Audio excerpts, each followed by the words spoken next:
Living on Point. Saudara Litbang Kompas baru saja merilis hasil survei yang menunjukkan elektabilitas Prabowo Subianto naik di kalangan pemilih warga Nahdlatul Ulama atau Nahdien. Saudara, setelah Jumat lalu bertemu PDIP, hari ini jajaran Partai Amanat Nasional PAN bersilaturahmi dengan pengurus Partai Gerindra hari ini membahas kerjasama Pilpres 2024. Termasuk mengusulkan nama Ketua Umum PSSI sekaligus Menteri BUMN Erick Thohir sebagai bacawa pres Prabowo. Hai, kembali lagi di Living on Point, masih barengan saya Liviana Cerlisa tentunya. Nah, nama baca pres Prabowo Subianto yang juga Ketua Umum Partai Gerindra sekarang tengah memuncaki sejumlah hasil survei yang dirilis oleh lembaga survei. Nah, yang jadi pertanyaan, ketika sudah ada di puncak survei, siapa yang kemudian akan menemani Prabowo Subianto nanti di Pilpres 2024? Sejumlah nama itu sudah muncul ke permukaan. Ada nama Caimin, ada nama Erick Thohir, ada juga nama Ganjar Pranowo, tapi kemudian yang kabarnya ini di lobi-lobi untuk menempati posisi capres dan Prabowo sebagai cawapresnya. Mungkin nggak sih kira-kira itu terjadi? Sejauh mana sih lobi-lobinya kalau memang betul ada lobi-lobinya? Saya langsung berbincang bersama dengan Jubir Menhan Daniel Anzar Simanjuntak yang juga politisi Partai Gerindra. Bang Daniel. Assalamualaikum. Waalaikumsalam. Thank you for coming. Sama-sama. Pak Prabowo ini kan dari awal lembaga survei merilis hasil survei soal capres, biasanya selalu menempati posisi kedua, relatif kedua, ketiga lah rata-rata. Kemudian belakangan lembaga survei nggak cuma Litbang Kompas, beberapa lembaga survei lain langsung menempati posisi pertama, puncak lembaga survei. Apa kemudian yang membuat Pak Prabowo bisa melesat sebegitu cepat? Banyak hal mungkin ya, banyak variabel yang menjadi penilaian masyarakat. Pertama mungkin kinerja Pak Prabowo sebagai Menteri Pertahanan, komitmen beliau terhadap tugas-tugas beliau sebagai Menteri Pertahanan, itu yang selama ini ditunjukkan oleh Pak Prabowo dalam tugasnya. Kemudian sikap Pak Prabowo tentu sebagai bawahan Presiden, yang selama ini kan banyak tuduhan dialamatkan kepada Pak Prabowo ketika Pak Prabowo bergabung dengan pemerintahan Pak Jokowi, ini bisa jadi duri dalam daging, kan begitu tuduhannya. Namun ternyata Pak Prabowo menunjukkan sikap yang gentle, sikap yang satria. Beliau bertugas sebagai prajurit, artinya beliau paham betul bahwasannya komandan beliau adalah Pak Jokowi, dalam hal ini Presiden, dan beliau melaksanakan tugas sebagaimana mestinya sebagai Menteri Pertahanan, dan itu dimaksimalkan beliau. Kemudian ketiga, Pak Prabowo otentik. Menurut kami Pak Prabowo sampai dengan detik ini tidak banyak berubah dari sisi otentisitas. Kalau Mbak Livi perhatikan, tentu Pak Prabowo kan sepi dari pencitraan misal di sosial media, sepi pencitraan di televisi, bahkan teman-teman mungkin kesulitan minta wawancara dan sebagainya terhadap Pak Prabowo. Memang karena beliau ingin fokus dalam tugas-tugas beliau sebagai Menteri Pertahanan, sehingga sedikit sekali ada pencitraan-pencitraan yang berlebihan. Nah, otentisitas itu menurut kami adalah kelebihan dari Pak Prabowo. Keempat, tentu ya kerja-kerja politik Partai Gerindra, dan kemudian pilihan kerjasama Partai Gerindra dengan banyak partai, dan kemudian Partai Gerindra dan Pak Prabowo sampai dengan detik ini bersikap terbuka dengan siapapun, dengan partai manapun. Itu prinsip dasar yang selalu diingatkan Pak Prabowo. Kita terbuka dengan partai manapun, dengan siapapun, dan jangan satu pun dari kader Gerindra yang pernah menjelekkan siapapun. Ini momentumnya karena rekonsiliasi, momen kolaborasi. Momentum untuk negosiasinya masih terbuka lebar ya. Bahasanya kira-kira gitu. Dia jangan dijelek-jelekin dulu biar yang lain kira-kira siapa tahu bisa merapat. Itu komitmen. Gitu kemarin kan dikumpulkan Pak Prabowo tuh di Dharma Wangsa, semua dikumpulkan termasuk ketua DPD ya, dikumpulkan dan diingatkan berulang kali oleh Pak Prabowo. beliau berharap seluruh kader Gerindra ke depan ya sudah semuanya harus kubur dendam, semuanya harus kubur benci. Ini momentum untuk elit semuanya bersatu sehingga publik, rakyat dalam hal ini juga ikut bersatu. Ini momentum narasi yang harus kita kedepankan adalah persatuan di tengah situasi global yang juga tidak menentu. Bang Daniel, ini kan katanya survei elektabilitasnya Pak Prabowo itu naik karena endorsement Pak Jokowi. Apa tuh responnya Pak Prabowo soal itu? Ya tentu kami berterima kasih terhadap endorsement Pak Jokowi Tapi tersebut. benar ada endorsement? Ya, dukungan langsung? Kalau itu kita yang tahu tentu Pak Jokowi. Tapi kalau kemudian persepsi publik atau publik menilai ada endorsement Pak Jokowi, saya pikir kami berterima kasih, Pak Prabowo berterima kasih. Saya pikir seluruh politisi, seluruh capres misalnya pada saat ini yang ingin maju menjadi capres berharap ada endorsement dari presiden. Apalagi beliau adalah presiden yang terpilih dalam 2 kali pemilu, tentu panjang pengalamannya dan itu akan sangat bermanfaat karena pasti voters beliau itu mendengarkan beliau. Jadi kalau ada capres yang tidak berharap dukungan dari Pak Jokowi, saya pikir itu bohong dan tentu Pak Prabowo berharap dukungan dari Pak Jokowi. Tapi benar nggak sih sebenarnya udah ada dukungan yang tidak langsung begitu? Maksudnya nggak terang-terangan ada dukungan dari Pak Jokowi untuk memberikan instruksi bahwa relawannya untuk bergeser ke Pak Prabowo? Kami nggak tahu itu. Tentu yang paling bisa menjawab itu adalah relawan Pak Jokowi. Tapi belum ada informasi langsung bahwa Pak Jokowi decide saya akan mendukung Anda di Pilpres gitu. Kalaupun ada, saya nggak mungkin menyampaikannya juga ya, karena nggak tahu begitu. Karena nggak mungkin menyampaikannya karena nggak tahu.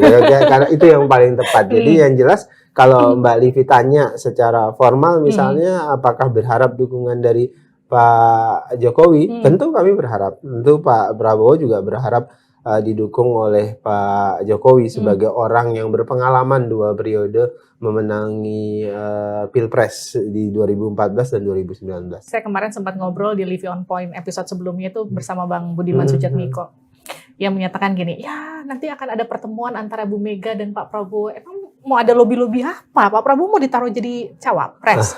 Gimana Mas? Yang jelas keputusan Gerindra itu adalah Pak Prabowo maju sebagai capres.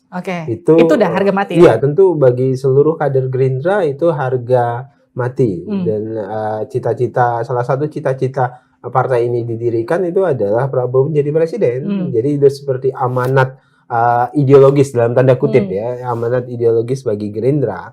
Nah, kemudian kalau ada komunikasi, ada silaturahim, ada lobby politik itu harus ya. Dan Pak Prabowo tadi saya sebutkan di awal terbuka dengan komunikasi dengan siapapun termasuk dengan Ibu Megawati. Nah, tentu kami punya landasan dasar, prinsip dasarnya tadi.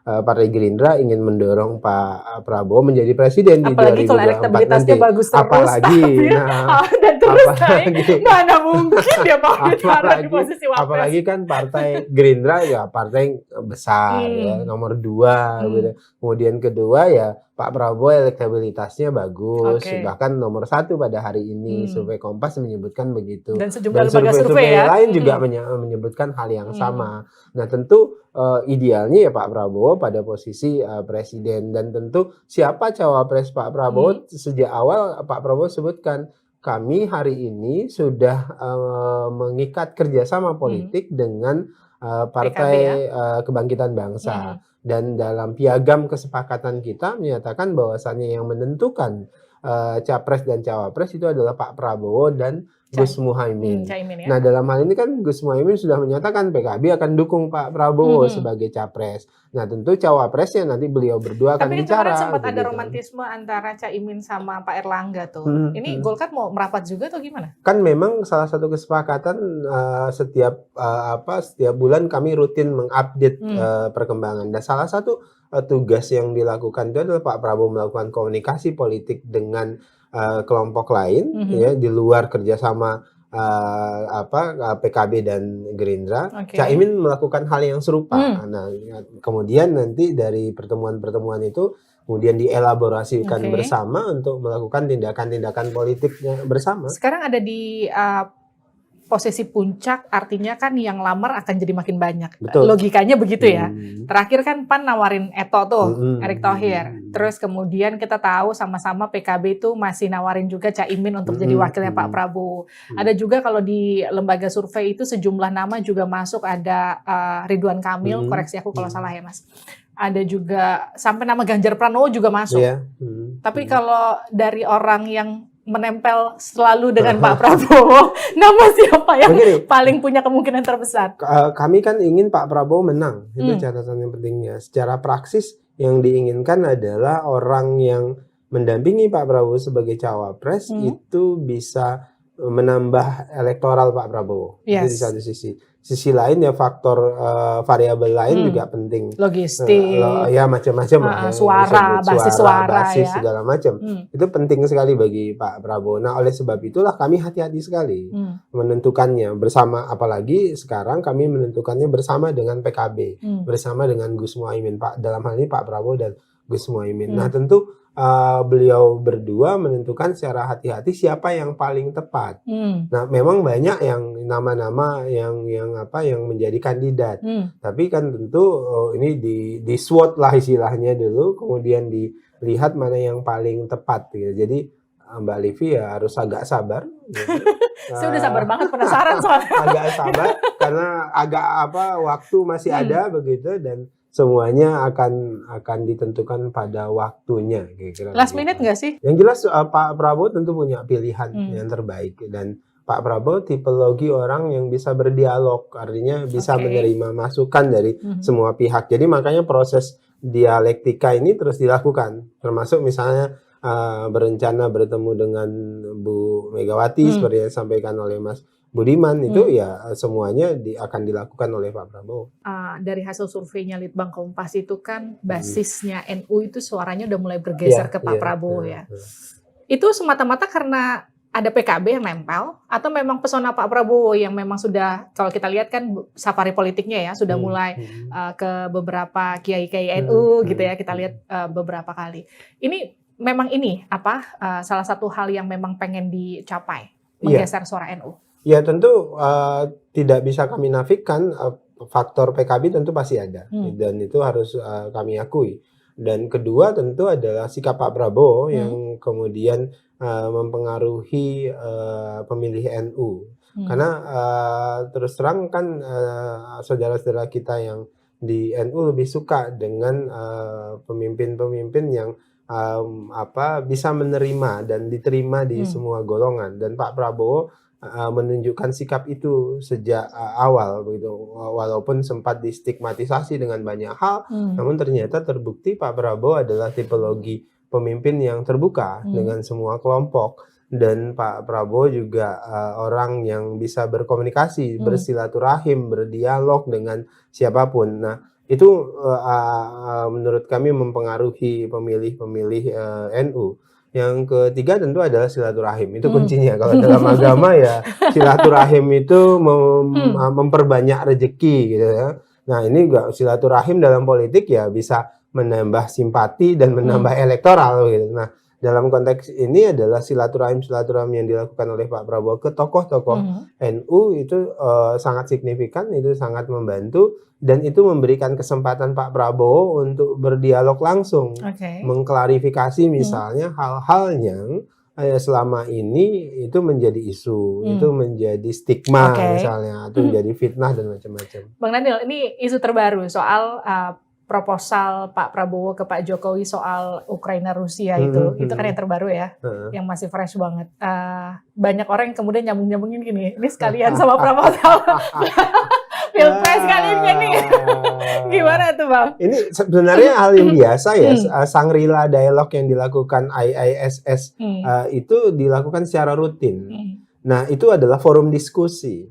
Nah, forum diskusi itu alhamdulillahnya Pak Prabowo hampir setiap tahun itu menjadi speaker dan selalu dapat atensi yang luas dari seluruh dunia. Kan yang hadir itu ada stakeholder pertahanan, bidang pertahanan. Dan Pak Prabowo menyampaikan pandangan-pandangan beliau, tentu seluruh pandangan Pak Prabowo itu berpijak pada konstitusi kita. Apa itu? Politik bebas aktif, kemudian di satu sisi fakta, kita tidak menganut fakta pertahanan dan tidak ikut fakta pertahanan dimanapun dan dengan siapapun, dan itu tunjukkan. Dan Pak Prabowo bicara pada saat itu tentu pijakannya adalah kita ingin mendorong perdamaian di dunia. Nah, salah satu yang jadi perhatian Pak Prabowo adalah permasalahan Rusia dan Ukraina atau Ukraina Rusia, dengan proposal perdamaian yang 5 poin yang disampaikan oleh Pak Prabowo itu. Termasuk sebenarnya juga Pak Prabowo memberikan saran proposal terhadap Amerika dan China terkait dengan panas dingin ini. Jadi bukan proposal pilpres ya? Bukan, dan itu setiap saat disampaikan oleh Pak Prabowo. Nah, sayangnya kan kemudian hal ini ditarik oleh para politisi menjadi komoditas politik. Karena gini, ketika presiden ketemu menterinya itu hal yang biasa. Ya, tapi betul. ketika misalnya Prabowo Subianto ketemu Presiden Joko Widodo, apalagi waktu pas yang di Istana Bogor itu sebenarnya nggak masuk agenda rutin istana, tapi kemudian Pak Prabowo dipanggil sendiri, itu kan kemudian jadi sorotan kita. Wah, jangan-jangan sudah ada instruksi langsung untuk pilpres atau gimana gitu. Pak Presiden itu senang diskusi tentang geopolitik dan geostrategis dengan Pak Prabowo, karena terus terang Pak Prabowo punya literasi yang baik terkait dengan geopolitik dan geostrategis. Makanya kemudian beliau suka menjadi rujukan pembicaraan dan dialog bidang pertahanan di luar negeri, dan itu memang basis keilmuan dan kapasitas Pak Prabowo. Jadi diskusi dengan presiden itu ya banyak sekitar itu begitu. Nah, kalau kemudian saya bohong kalau saya tidak menyebutkan tidak ada politik, pasti ada diskusi politik. Nah, tapi kemudian tentu yang paling tahu beliau berdua begitu kan. Dan apakah Pak Prabowo nyaman dengan presiden? Sangat, berulang kali Pak Prabowo menyebutkan Pak Prabowo sangat nyaman di bawah kepemimpinan Pak Jokowi. Kan beberapa kali aktivitas presiden yang sebenarnya kalau dari kacamata kita ini nggak ada hubungannya nih sama pekerjaan Menhan di situ, tapi ada Pak Prabowo di sana, ada Pak Jokowi di sana, menunjukkan kedekatan di sana. Ini memang sengaja ditunjukkan di depan media untuk menunjukkan secara terang-terangan bahwa memang sekarang posisi Pak Jokowi itu lebih condong ke Pak Prabowo daripada ke Pak Ganjar. Gitu nggak sih? Kita bisa terjemahkan begitu nggak? Itu kesimpulan yang dibuat oleh Mbak Livi. Saya nanya. Itu kesimpulan yang dibuat Mbak Livi. Kalau ditanya ke saya nggak tahu. Yang jelas Pak Prabowo merasa nyaman di bawah kepemimpinan Pak Jokowi. Beliau merasa Pak Jokowi komitmennya tinggi terhadap isu-isu pertahanan yang selama ini menjadi concern Pak Prabowo. Bang Daniel, kemarin kan sempat ada isu keretakan antara Pak Jokowi dengan Bu Mega. Itu kan desas-desusnya salah satu pemicunya karena Pak Jokowi itu dianggap terlalu condong ke Pak Prabowo dibanding sama Pak Ganjar yang memang sudah jelas-jelas didukung sama PDIP. Itu gimana Pak Prabowo nanggepin itu? Ya, Pak Prabowo menanggapi itu ya santai saja. Jadi tidak ada yang beliau tidak ingin ada perpecahan antara Pak Jokowi dan Bu Megawati, karena Pak Prabowo menghormati dengan sangat Bu Megawati sebagai mantan presiden, juga pemimpin partai politik besar hari ini, pun demikian dengan Pak Jokowi. Jadi Pak Prabowo sejak awal tidak menginginkan ada perpecahan antara satu tokoh dengan tokoh yang lain. Komitmen Pak Prabowo itu Livi sekarang kolaborasi aja pokoknya. Jadi kita ingin berkomunikasi bareng-bareng, berkompetisi. Kalaupun harus berkompetisi, ya ayo kita berkompetisi. Tapi kemudian jangan sampai merusak fondasi dasar kita bernegara. Artinya kalau kita ketemu, kita silaturahim, kan dua hal aja keputusannya. Kita mau bareng dalam satu formasi, misalnya satu kapal kompetisi, atau kita berbeda kapal kompetisi, gitu. Racing berdua begitu, atau racing bertiga atau berempat dan sebagainya.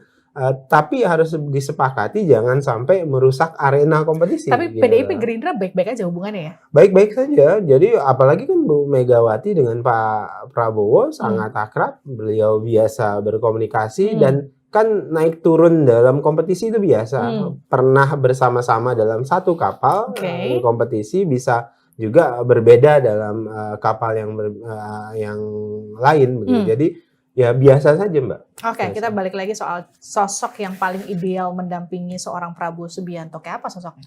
Sosoknya tentu tadi saya sebutkan, pertama bisa menambah elektoral Pak Prabowo, kemudian kedua integritas dan kapasitas itu penting, itu jadi catatan Pak Prabowo berulang kali gitu. Kemudian yang ketiga ya tentu dia bisa diterima oleh masyarakat, kemudian punya basis komunitas yang kuat. Gitu. Dan itu ada di sosok? Udah ada jawabannya tapi nggak keluar dari Bang Daniel. Ada di sosok Livi. Thank you for coming, Bang Daniel. Terima kasih dan Ansar Simanjuntak, Jubir Menhan Prabowo Subianto telah bergabung bersama kami di Living on Point. Itu dia tadi perbincangannya. Kita jumpa lagi di Living on Point selanjutnya. Sampai jumpa.